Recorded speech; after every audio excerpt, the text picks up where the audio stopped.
I'm Simon Donato. This summer, I'm going to be leading a small team of elite adventure athletes on a ground search through Nevada looking for the missing pilot, Steve Fossett. It's been 8 months now since Steve Fossett went missing. He's legally dead, according to the courts. We're going to go out there and try and find him.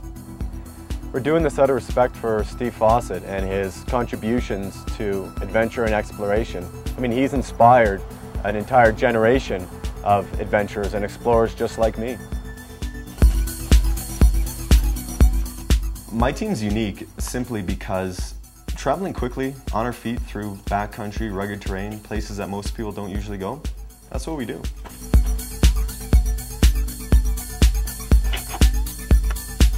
My feeling on all these projects is you go in with total safety and total desire to come out alive. You go with people on your team that you trust your life with, and I think that's why you go with a number of people who are experienced and good and safe and smart. And I think that's one of the reasons why you go into nature, is to test yourself and be humbled by your surroundings, but also be safe. I'm Lieutenant Colonel Cynthia Ryan. I'm the Nevada Wing Public Affairs Officer and was the Mission Information Officer for the Steve Fossett search. I'm E.J. Smith, Lieutenant Colonel in the Civil Air Patrol, Vice Commander of the Nevada Wing at this time, and I was one of the principal ICs in the Steve Fossett search. I can just imagine the volume of data that you guys would have received. Well, as you can imagine, because of the celebrity status of Mr. Fossett, then the whole world became interested, especially people in Europe, Australia, and New Zealand. This is incredibly rugged ground. It involves steep slopes, deep valleys. It involves lava fields. It involves crevasses. There are a number of mining adits.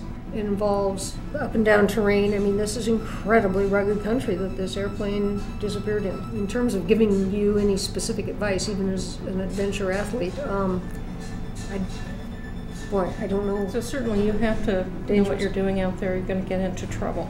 Yeah. We don't want to be looking for you. This morning we met with Gary Dirks, Operations Officer of Nevada Division of Emergency Management. We went to visit him in Carson City. Wanted to bring the cameras in, and he wasn't a big fan of that, so we ended up just having an off-camera interview with him.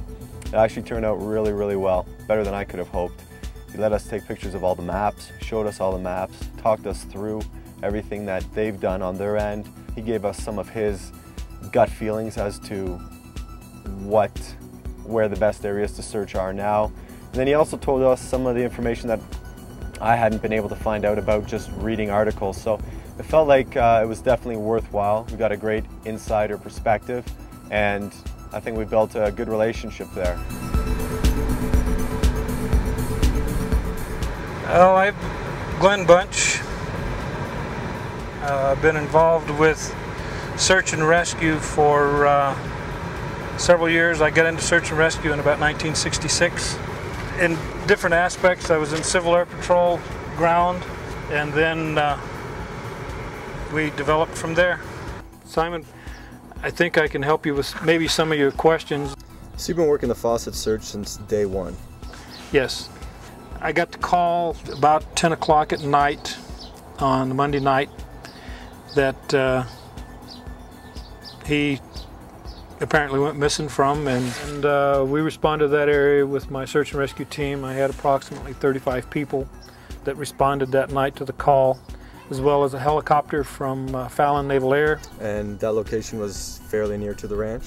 It was in the proximity of the ranch, approximately 3.5 miles from the ranch, straight south was the general area they had us searching in. The ranch hired helicopters to look, and they felt, they put out the word, or the word was put out, that search and rescue wasn't doing anything. And were they interfering with your ground search? They didn't interfere with it, they just kind of hindered it. Are you aware that this is still an open criminal investigation with Lyon County? At this time, I have no idea that it's an open criminal investigation. I know that as far as the search goes, it's not a closed search, it's just been suspended. Okay. Because there's things that we need to have in our possession before we can close it. So we just have to suspend it. So I'm bringing an elite team of 6 members down, all endurance adventure athletes. Based on the coverage that you guys have already done, where would you send a team like mine to add to the covered grid? So there's a lot of area that's to the west of the ranch that is, I consider to be a good area. Mount Patterson to the west is a big, tall, 11,000-foot mountain over there, and it's a pretty mountain, but it's in California. I hate to be elusive, but your guess is as good as mine. The most interesting thing that I've heard while I'm down here has definitely been this side story with the Flying M Ranch. I just have a gut feeling that there's something else going on. There's too many questions right now. Discrepancies, contradictions, inconsistencies in the information that's released. I mean, just some basic questions that you'd think should be asked. Where's this mechanic's logbook? It's disappeared. This cowboy who apparently saw him. Nobody can interview him, nobody can find him. Right now, my gut feeling is that we're going rugged, we're going high, we're going difficult. Those are the hardest places to search and look. Obviously, it makes sense that those are the ones that aren't explored and we need to get there. We're down here to pick those areas that they haven't been able to get to. The beauty of all of this is that now we have their maps, and it's going to be a heck of a lot easier because none of this information was released to the public. Finding Steve Fossett is important for me because he's an iconic figure. He's led a life of adventure and exploration. He's set over 100 records. He leads a life that I think most people dream about. And I think he's a person who deserves to be found. I don't think that he should just be left in the wilderness. So I think we've got something to offer. My team's got something unique to offer that hasn't been already done, and we can definitely contribute to this. My curiosity compels me to go forward on this.